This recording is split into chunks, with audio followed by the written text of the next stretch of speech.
আসসালামু আলাইকুম। ফলো সিলেট সহকারী যেবা যারা রয়েছেন অসংখ্য ধন্যবাদ। এই সিলেটি মাসুকের পক্ষ থেকে মাজারের টাকা গণনা লইয়া তাল বাহানা চলছে, দামা চাপা চলছে। এটা মানে প্রক্রিয়ার দিন নয় না ভাই, এটা প্রক্রিয়ার দিন নয় বললে হবে না, কারণ সিলেটবাসীর চোখে যেটা দেখেছে সেটা পরিষ্কার পরিচ্ছন্নতা ভাবে সবার সামনে উন্মুক্ত পরিবেশে, খোলামেলা পরিবেশে গণনা করতে হবে এবং দেখাতে হবে কি আয় আর কি যায়। আর ওই যে হাঁস, গরু, ছাগল এ সমস্ত চুপি চুপি খাইবা।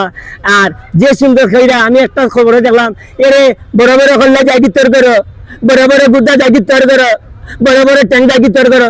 এই আর কত ট্যাঙ্ক খাইতে বল, ট্যাঙ্ক খাওয়া বন্ধ কর, বন্ধ করুন গা, বন্ধ। খাইতে খাইতে তো সঙ্গ খাইলিছোস, এবার বন্ধ কর ট্যাঙ্ক খাওয়া, গরু খল্লা খাওয়া, টেকা খাওয়া। কিতা খাই রে, কিতা খাই রে তুই চিন্তা করে রেনি।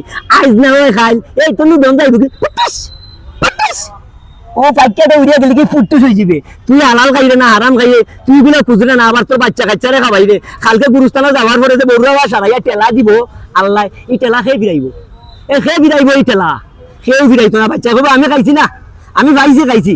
তোমার জবাব তুমি দিবাই। কাজে তুমি যে খাইরাই আর তুমি যে খরচ করে রায়, হাং করে রায়, হুঙ্কার রায়, হাঙ্কা করে না, বাঙ্কা মারে না, টঙ্কা মারে রায়, ট্যাঙ্কি মারে রায়। এই সমস্ত টাঙ্কি টুঙ্কি মারা বন্ধ করো, এখনো সময় আছে, অন্যায় স্বীকার করো। আর শাহজালালের মাজারের যা আছে ফাওন দাওন ওটা দিয়া সিলেটবাসীর কাছে মাফ চাও, বাংলাদেশের মানুষের কাছে মাফ চাও। বাংলাদেশের মানুষ এমন হয় আছে মাফ করিলিতে পারে। শাহজালাল মাজারের 15 দিন পর পর টাকা গণনা হচ্ছে না, সেই উদ্দেশ্যে কি বলবেন? এই তো রে ভাই, শাহজালাল মাজারের টাকা গণনা হচ্ছে না, কারণটা কিন্তু আপনারা দেখতেই পাচ্ছেন। এটা একটা তাল বাহানা, সময় নেই, সময় হচ্ছে না। এই গছিয়া গাছিয়া কিশোরে ভাই গোপাল, গোসরে ভাই চান্ডাল, গস্তে গস্তে আর ফিসতে ফিসতে মানে গুতার তলে পড়ে গেল। নয়া একটা ইস্যু সৃষ্টি হইব, তখন ওগুলো আমরা চলে নাচবো। আর